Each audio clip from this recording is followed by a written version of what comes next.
it's Alice, and today I'm gonna show you some new books. These have accumulated over the past like 2 months. Some of them I got for my birthday in September, some of them I got because I got gift certificates for my birthday, and then some of them are just me buying books, even though I don't need any more books. Either way, everyone loves a good haul every now and then, so let's just get into it and let's start with a graphic novel. So I got this book called Garlic and the Vampire by Brie Paulson, and is this not the cutest thing that you ever did see? Like, it's a little garlic person with like a hammer and a pole, like used to kill vampires. It's so cute. It's about this creature named Garlic who lives in a little town of vegetable folk, and she's friends with someone named Carrot, and she's also friends with a witch, I think, and everything is lovely until a bloodthirsty vampire moves into a castle nearby, and the vegetable folk decide that Garlic should go confront him because she's garlic. I don't know, I just think that sounds so wholesome and lovely, and I really like the artwork in here as well, and like the use of color is really nice, and it's been a while since I've gotten a new graphic novel, so I'm very excited to read this. It is also the first one in a series, and I've seen that the sequel is already out, and I kind of want to get it already, but I will try to read this first. Moving on to the fiction section, you might be able to guess what book I got next. It is, of course, The Bullet That Missed by Richard Osman.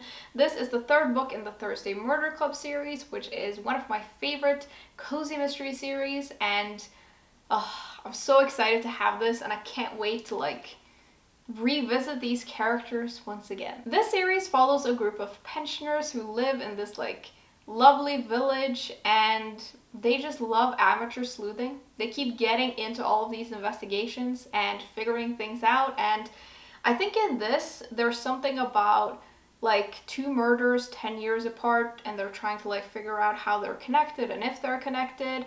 And then there's also something about like one of the characters' past keeps like coming back to her because she did a certain kind of job, and there's a lot of stuff going on. I don't know if I can really express how much I love these books. I think if you like cozy mysteries, these are some of the best ones that you can get, and I'm very excited to just read another one. I think someone DM'd me on Instagram actually and told me that there were going to be 5 books, so this is the third one, so we'll get more. So we have even more to look forward to. And I think she mentioned something about the next series that he's planning on writing, which did sound really good. So I'm not that devastated that there are only going to be 5 books. I think there is something to like quitting when you're on top, and I think 5 books is a good place to quit, even though I would also like 40 books, but 5 is good. I also had to pick up a copy of The Marriage Portrait by Maggie O'Farrell because I love this author and I just want to read so much more from her, and this sounds amazing. It's historical fiction and it's set in Florence in the 1550s, I think, and we follow the third daughter of this Grand Duke who lives like a pretty free life, like she can do whatever she wants and she really enjoys her life.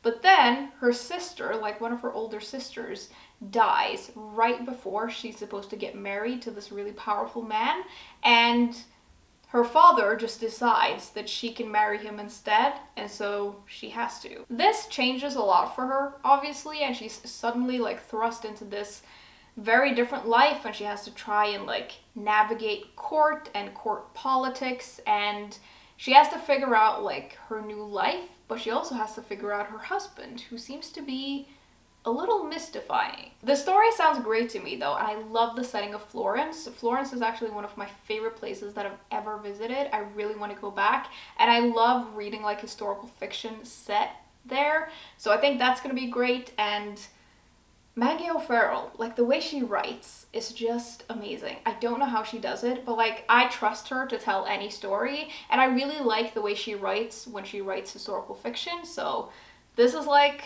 the perfect storm for me.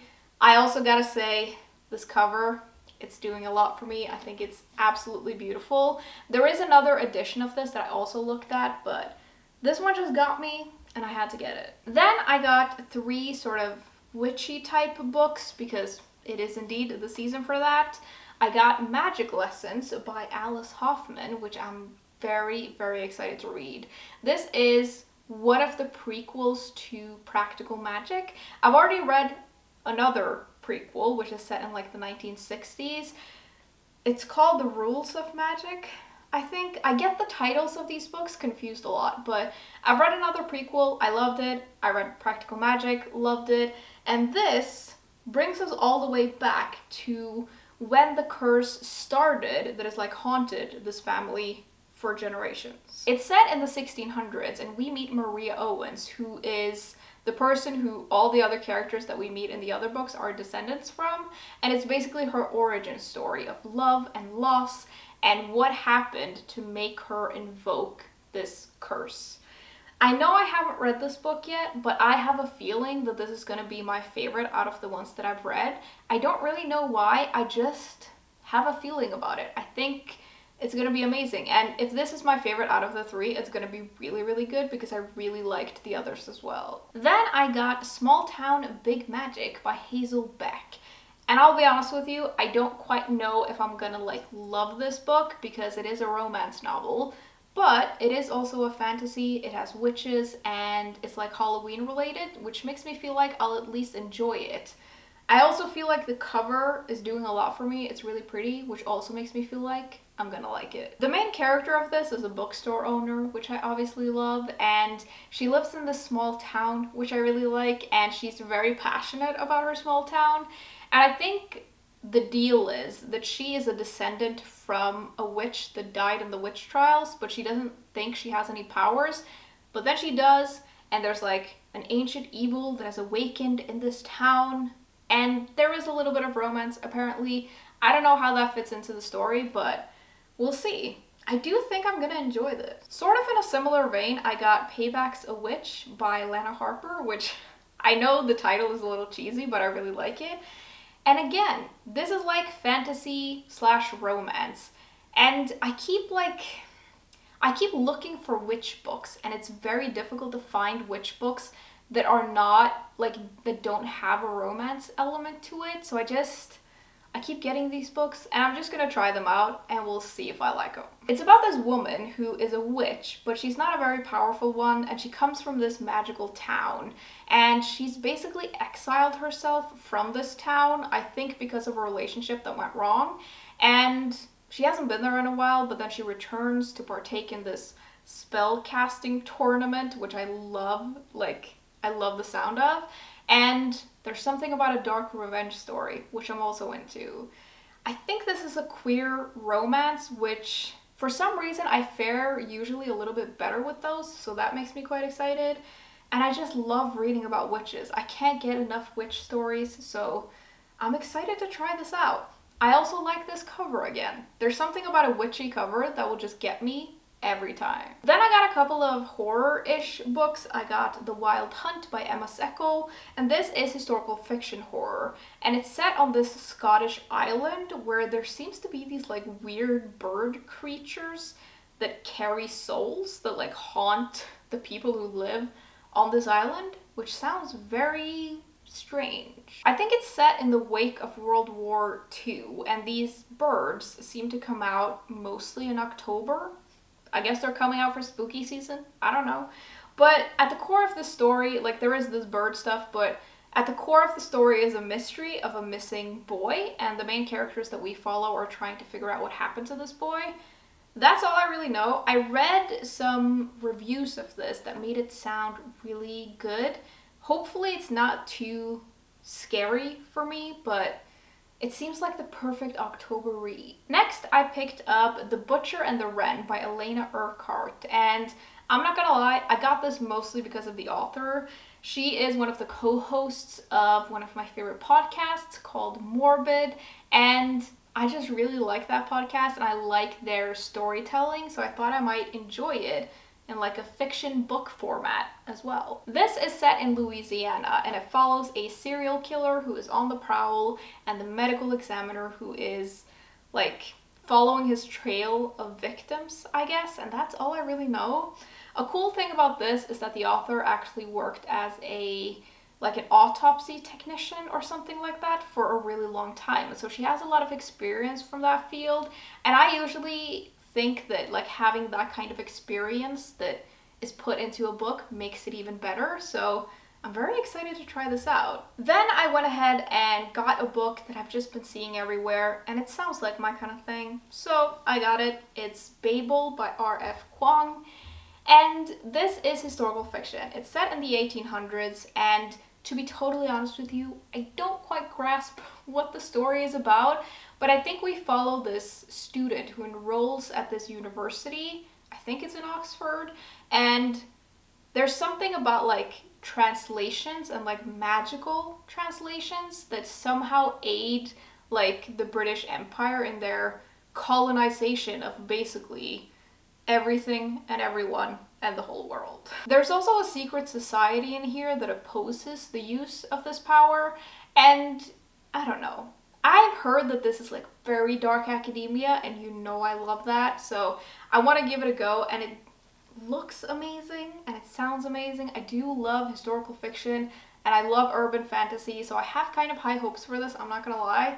It is chunky though, which usually that worries me when I get a book, but for this it sounds so complicated that I actually kind of like that it's big, because I feel like it'll explain and like answer all of my questions. Another book I've seen mentioned as like dark academia is Special Topics in Calamity Physics by Marisha Pessel. That's a lot to say, it's a long title, but the story sounds really good. It's about this young woman who has moved around a lot with her father, and she's gone to a lot of different schools, and she's quite academically gifted. And when we meet her, she's in her, I think, final year of high school at this elite school, and she gets, I don't know, I think she gets in some sort of trouble. At the school, she falls in with this charismatic group of friends, and there seems to be quite a captivating teacher who's like at the head of this group. I don't really know, but then something happens to the teacher and one of the students. I think they die, and that leaves these people with a lot of unanswered questions, and we follow our main character as she tries to navigate it, I guess.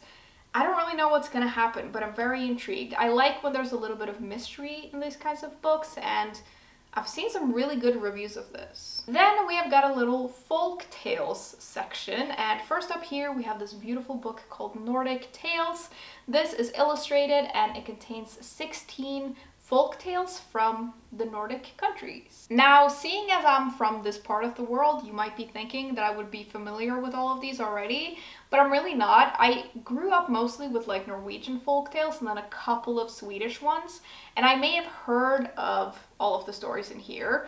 I may not have, but even if I've heard of them, I'm not super familiar with them, so I thought it could be fun to read anyway. I also just love these books. There are several of them.